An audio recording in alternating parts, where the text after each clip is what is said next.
And hello YouTube, welcome to this video. I'm making this video about nuclear reactors.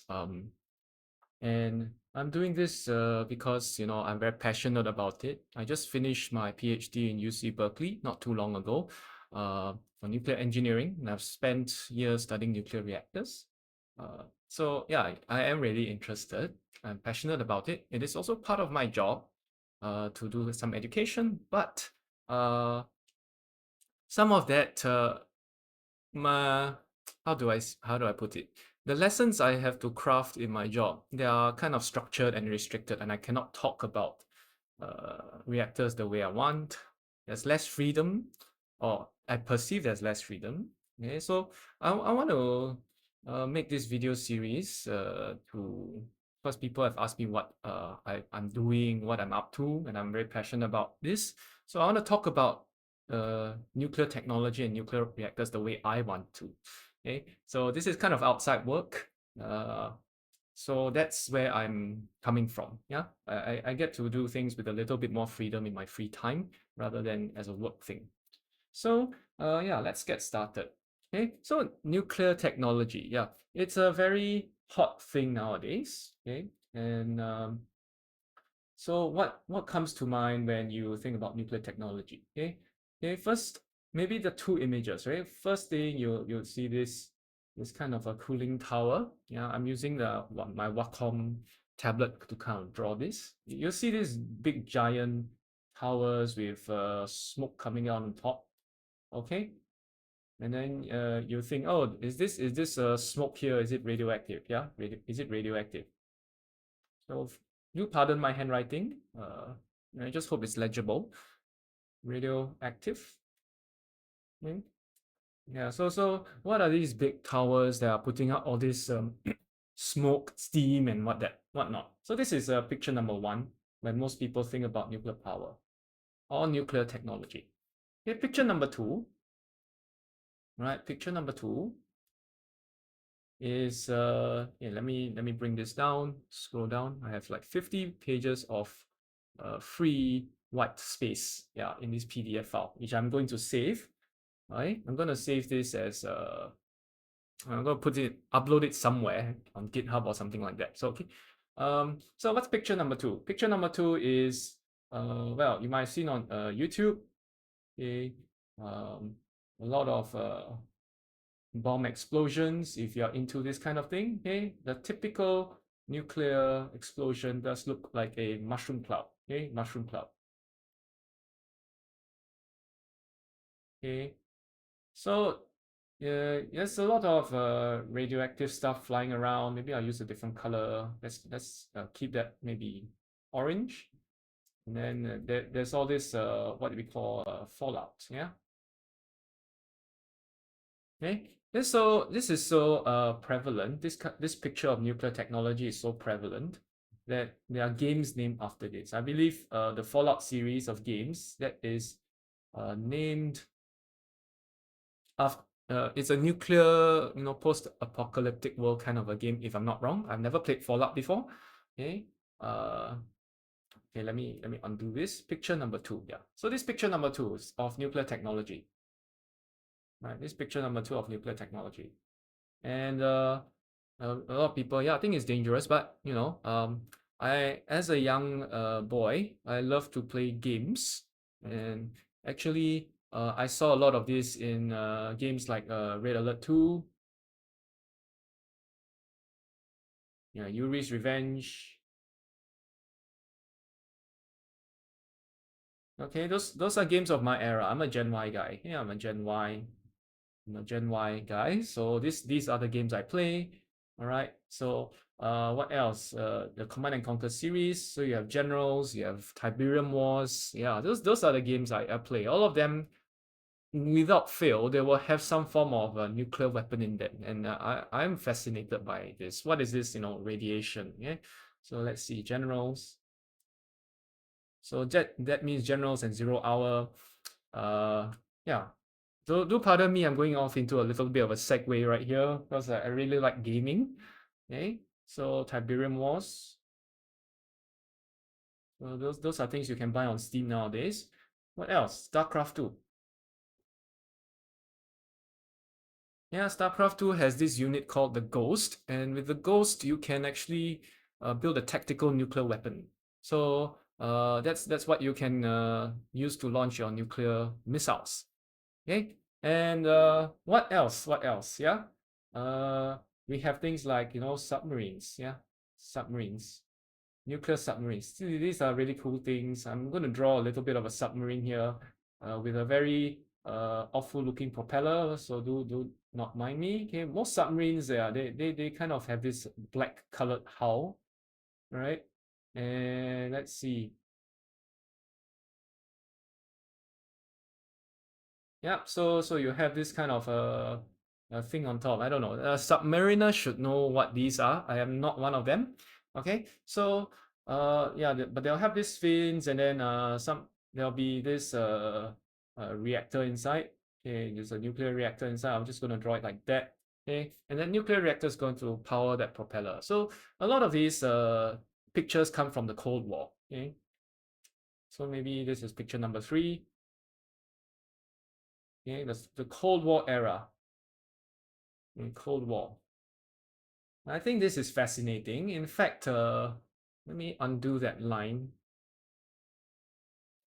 Oh dear, that line does look ugly, but never mind.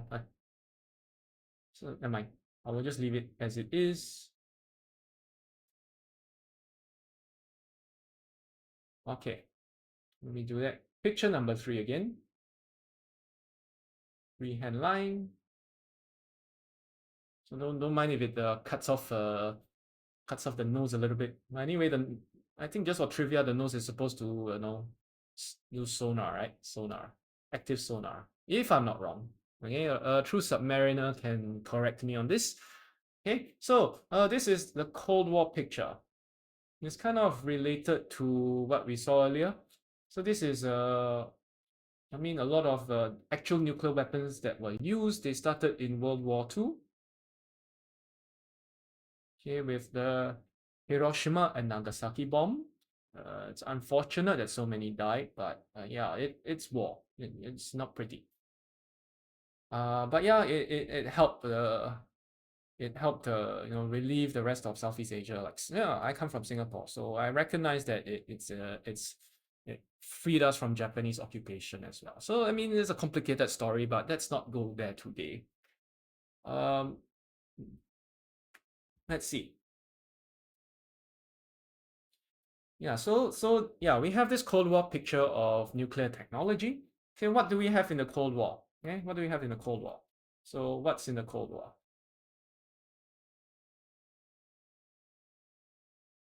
Okay, you have many nuclear tests.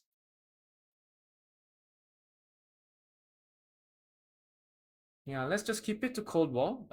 You have many nuclear tests by many countries. Okay, you have of course the US, the USA. They did the most nuclear tests, and some of them are quite famous. You have Castle Bravo. These are the hydrogen bombs. Ivy Mike. Okay, what else do you have? Um, Operation Baker. That's a Navy. Or is it at least the Baker shot? I don't know. There's a one called the Baker nuclear test. Okay, you can go and search it online. These are tests performed in this place called Bikini Atoll. So they actually did a bunch of nuclear tests on islands, and there was a lot of radiation fallout in the Pacific Ocean back in the day. In fact, there's so many bombs exploded that yeah, if you have been in the Pacific since the 1950s, the whole ocean has already been filled with fallout. So it's just something you live with nowadays. Of course, back then they didn't consider too much about environment and what have you. Okay, now let's talk about Russia as well. Uh, some of their most famous, what do you call it? Tests. They have the biggest nuclear test of all, I believe. They call it Tsar Bomba.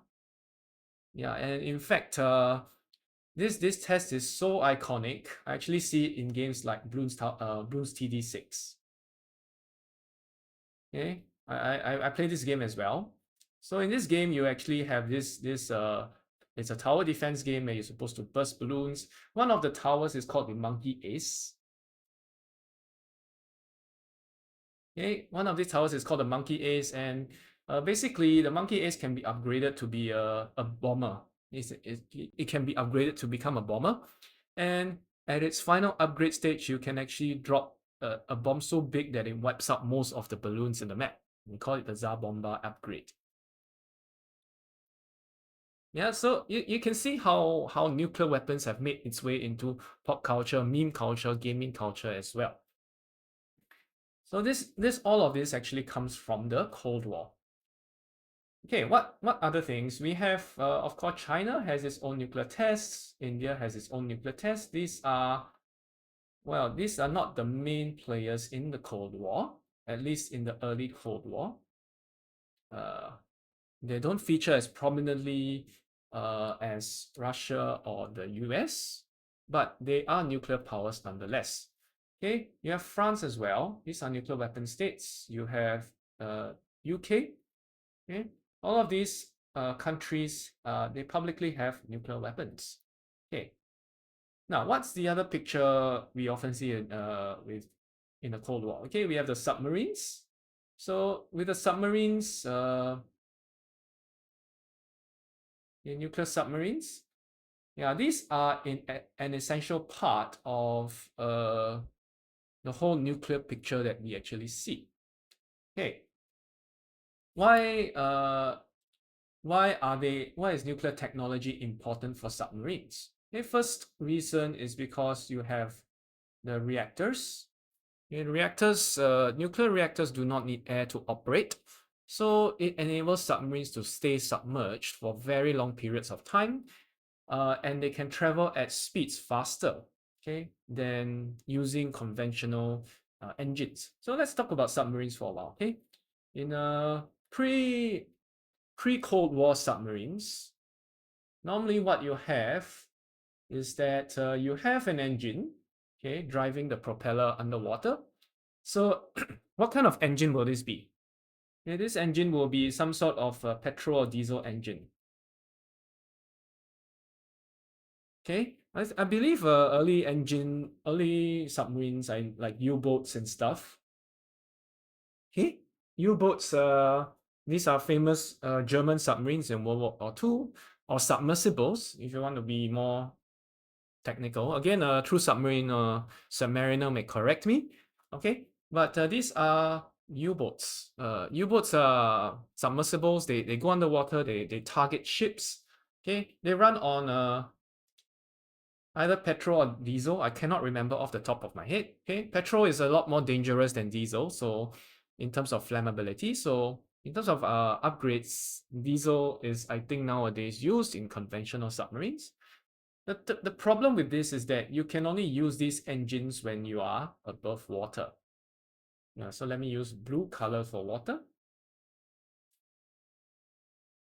Yeah, you can only use these engines for water when you're above water, because this will need to take in air. So how does the submarine move if you don't have air? Because the submarine is supposed to go underwater and then all the air is cut off. Okay, would you then put a hose to the top of the water? Okay, to the top of the water level? Okay, no, that's not how it's done. The standard way is to have a battery system.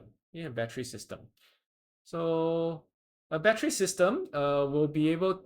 So if you think about hybrid cars actually use a petrol or diesel engine.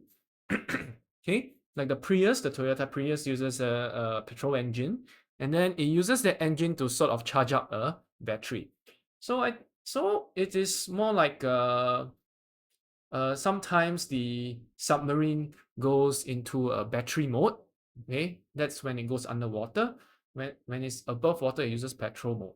So it's a bit like the Prius. The Prius will sort of charge the battery as it's going long distance. But for short distances, like in a traffic jam, okay, Prius will use more of the battery power. Okay, so pre-Cold War, most, if not all submarines, they function like this, like a hybrid car. Okay, like a hybrid car. So they have to travel using battery underwater. Okay, using battery underwater, and they can use the petrol diesel engine above water. Now the advantage of the okay, there's no clear advantage. I misspoke. Okay, the way this works is that, okay, the petrol or diesel engine will provide you the maximum speed above water. However, when you go on battery, you will have very limited speed underwater. You have very limited speed underwater. So for submarines, above water speed, it is more than underwater speed. Okay, because you are using battery. Yeah, and the battery is not as powerful as a petrol diesel engine, and then you sort of have to conserve energy, so you don't run out of battery power when you're underwater. If you run out of battery power underwater, the whole ship can sink and all the crew can die. Okay, it is a risk that the submariners take. Okay, so you kind of have to conserve energy underwater. You cannot use your battery as and how you please. Now with nuclear reactors, okay, let's go back to the picture over here. With nuclear reactors, okay, you have such a powerful source of energy and propulsion that you can actually run whether you're above water or below water. Okay, so since you don't need air to run your nuclear reactor, you can run it underwater almost as long as you like. Okay, the refueling time is measured in years rather than in weeks or months. Okay, so this is a completely game-changing kind of technology. Okay, so some nuclear submarines, nuclear powered submarines with nuclear reactors, they can run underwater very long. Okay, and they can go very fast speed. How fast? Okay, let's give you an idea about 26 knots. Okay, 26 knots. Okay, you can go underwater 26 knots, you're pretty good. Okay, so so nuclear submarines do have a speed advantage. They do have a speed advantage. You can go underwater really, really, really quickly. Okay, so now with nuclear submarines underwater, they do provide these advantages, and it is so important in the Cold War that that these submarines have some of them been converted into mobile missile silos. Mobile missile silos. Okay. Okay, so the Cold War has this very interesting thing called an arms race. A lot of history to kind of learn. So so there's a lot of back and forth, which I can, elaborate a bit later. I took a class on this. It's very quite interesting to talk about the stories. Okay, but let's just talk about this mobile missile silos. Okay, mobile missile silos. So what these submarines do is that they carry submarine launched ballistic missiles, or SLBMs. Okay, you can search this online. It's all public information. This is Cold War stuff. Okay, submarine launched ballistic missiles, and they actually helped in this concept of deterrence, nuclear deterrence. So that thing maybe we can explain in another video. But yeah, this is the picture you can think of when you talk about nuclear power. Okay, so most people when they think about nuclear power, this is one of the first impressions. It's either reactors or bombs or submarines. Okay, this is the Cold War picture. Very interesting, in my opinion. Yeah, so it is so prevalent that you actually have a class of movies called submarine movies. Okay, so the submarine movies, let me preface this by putting this here: nuclear submarine movies, because there are submarine movies like U571. Yeah, if I'm not wrong, yeah, these are movies that are pre-Cold War era submarines. They use this petrol diesel power kind of thing, but a lot of movies in the Cold War, or they're based on Cold War fiction, they will fall into this category of nuclear submarine movies. And one of the most famous ones, Hunt for the Red October, by Sean Connery. Yeah, so okay, I will not try to imitate his voice. I know it's a very classic thing to do, but I'll try not to do it. Okay, I'm very tempted, but no. Okay, no. I'll keep this as professional as possible. Hey, so Hunt for the Red October. It talks about again a nuclear submarine with very advanced technologies. Okay, most submarines then are nuclear powered, so they can go very fast underwater. They can launch missiles. They do all that sort of stuff. Yeah, it's really cool. Except when they launch. Yeah, they're not cool. Okay. The other one I know is called Crimson Tide. So maybe I should circle this in red. I'll just Crimson Tide. Okay, so this is the other classic submarine movie where they talk about almost launching nuclear missiles from the submarine, and they have to stop themselves from launching the missiles.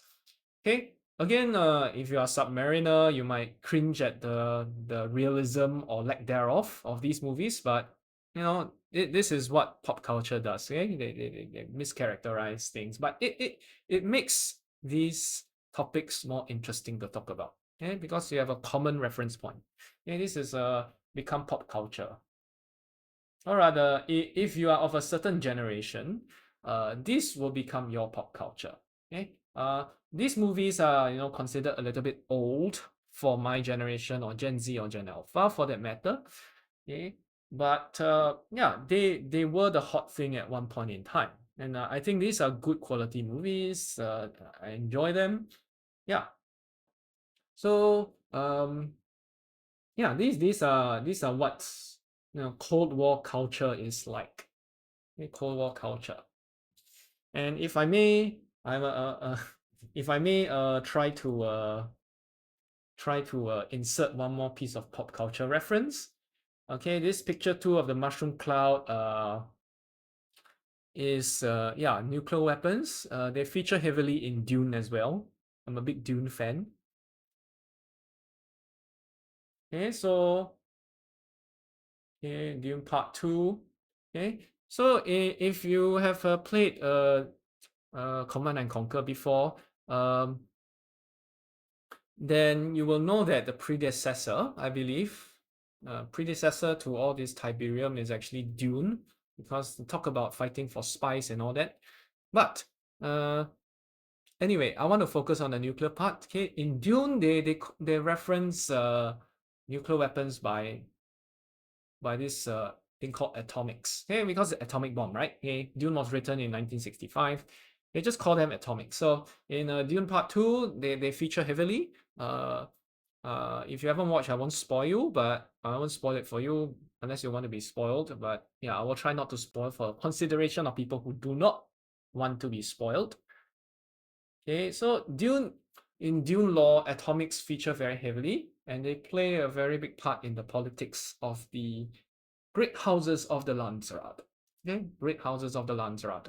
Okay, so in Dune Part 2, they do use atomics as well. In the games, they feature as well. House Harkonnen uses them. Okay, so they are the I guess it made it into pop culture back then as well, and even today. Okay, Dune, the latest rendition of Dune movies done recently in 2023-ish or the 2020s era, the COVID era. Yeah, one of the best movies I've seen so far. I really enjoyed them. Okay, so I digress. Okay, so I wanted to see maybe let's put this. What do you think? This is think of when you talk about nuclear technology.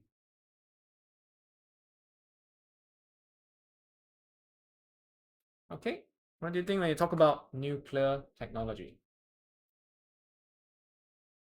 So For most of us, yes. Okay, all these three pictures come to mind. Okay, so the picture of nuclear power is that it's really scary. It's really exotic. Okay, so let me draw this here. Yeah, and it's made its way into many games and movies, as I have just highlighted so many here. Yeah, so I'm pretty sure you might have played other games as well. If you're like me, you played Counter-Strike and the Steam games when I was younger, or even Call of Duty. Nuclear technology will even feature very heavily there. Okay. I think in Counter-Strike, one of the maps is called the Nuke, which as a terrorist, if you're playing on a terrorist team, you're supposed to bomb the plant, but as a counter-terrorist team, you're supposed to prevent that from happening. Okay. Of course, Counter-Strike is a mod of Half-Life, Half-Life 2. Okay, so that itself is a nuclear thing. So you can see where the influence is coming in. If you play on Call of Duty, if you get enough of a score streak, you will be able to have uh, a friendly nuke. Yeah. The thing you want to hear if you're doing well in Call of Duty is that friendly nuke is ready. Yeah, so that's how you know you're like doing really well. Okay, so yeah, all these things, picture of nuclear power, have made its way into pop culture one way or another. So the general thing is that nuclear is dangerous, nuclear is scary, nuclear is exotic. So these are the three stories that we have. Nuclear is scary, nuclear is exotic. Yeah, I have not even talked about the nuclear accidents yet. Okay, this will be a central part of the narrative as well, especially the public narrative. Okay, so there's a lot of things to talk about, and I want to go through all of them. Okay, so yeah, so we spent a lot of time talking about pop culture, a lot about games, movies, references, everything. Yeah, so yeah, I just hope it interests you, and that's the whole point. It keeps supposed to keep. I hope this series keeps you interested to learn more about nuclear technology. Okay, so I probably talk more another time about other pop culture stuff. Okay, based on nuclear accidents. Eh, maybe let's talk about this next time. Nuclear accidents. Okay, um, so the famous three nuclear accidents, civilian nuclear accidents, because there are others as well. The military ones you don't hear about as often. 3 Mile Island. Oh, I am sorry. We should zoom in. Okay, 3 Mile Island. Okay, in chronological order, right? Chernobyl in 1986 USSR. Then 2011 we have the Fukushima Daiichi. Fukushima Daiichi. Okay, I'm not going to put Daiichi here. The I can't remember how to. I might made a mistake in spelling, but something like that. Yeah, I'll probably say check spelling.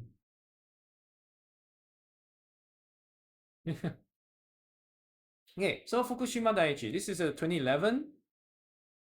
3 Mile Island, I think was it 1979, if I'm not wrong. I'm saying things without preparing notes.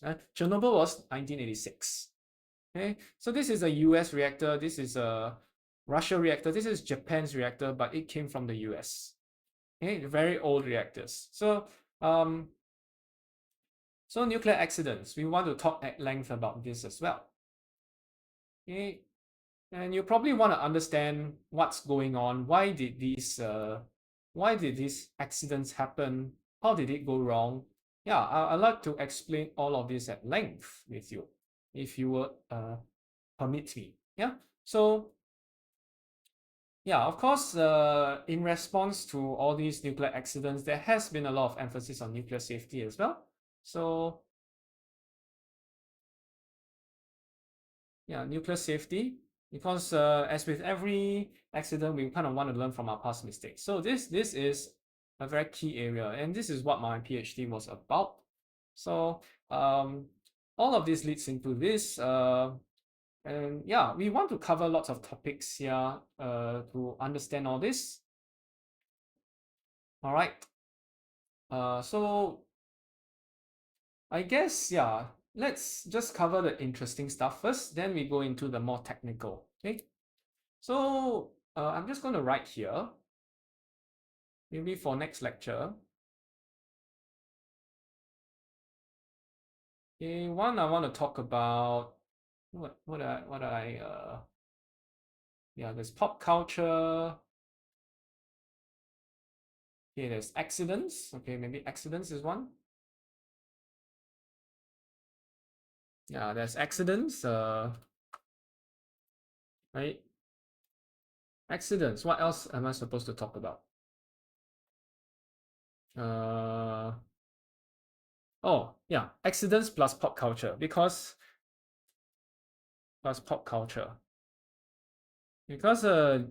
things like Chernobyl, accidents like Chernobyl have made its way into pop culture because of the BBC series also called Chernobyl.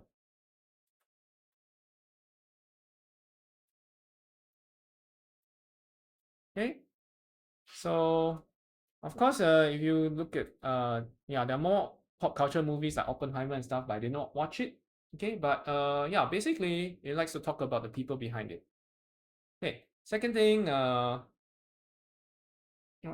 else? Yeah, I think that's enough for to cover the topics. And two, I want to, after talking about all the pop culture and the interesting stuff, oh right, nuclear security. Yeah, nuclear security and the Cold War arms race. So this is another interesting topic to talk about.